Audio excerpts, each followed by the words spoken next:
Hello guys, and welcome to another video. This one is going to be about the most efficient way to carry, and I had to clear that wave because it's a bit dangerous and we don't need anyone dying too early in case everyone tries to ward up and then those three things target one person. So I'll now share with you guys what I think is the best method to buff up and to carry. So you will realize I started with Mimic's Mischief, and that is because I deemed the wave that we were on to be harmless. If it was a dangerous wave, I might have started with Wyvern Speed to get the dexterity up, and that would have meant that I might take less damage by virtue of dodging more. So I'm gonna explain the importance of dexterity in these dungeons because I think persons don't quite understand it, and it is really something that should be looked into. Like, you'll realize I just missed that freak because of my lack of dexterity.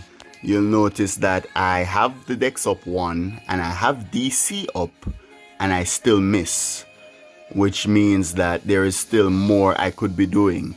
One of the things I could be doing to improve my dexterity is reduce my mana, because I don't need that much mana to go through the dungeon, and as a heretic, my mana being reduced means that my stats are increased, and that includes dexterity.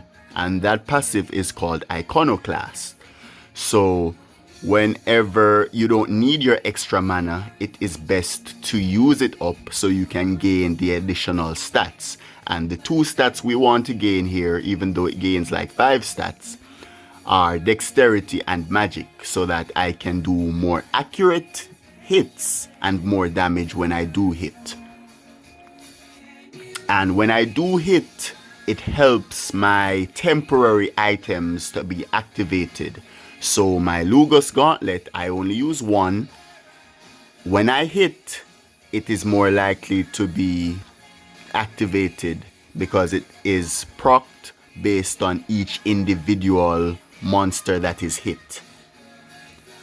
My Arisen Embla Robe Top is something I also want to proc, and something that gives me additional dexterity because it is the temporary all up 1, which gives 25% to all of my stats. So that is the reason I want to hit, as well as... Okay, so that one was about 3 minutes 10 seconds, and that was a pretty good one and a pretty good example of having all of the buffs up and being more accurate when you do have them.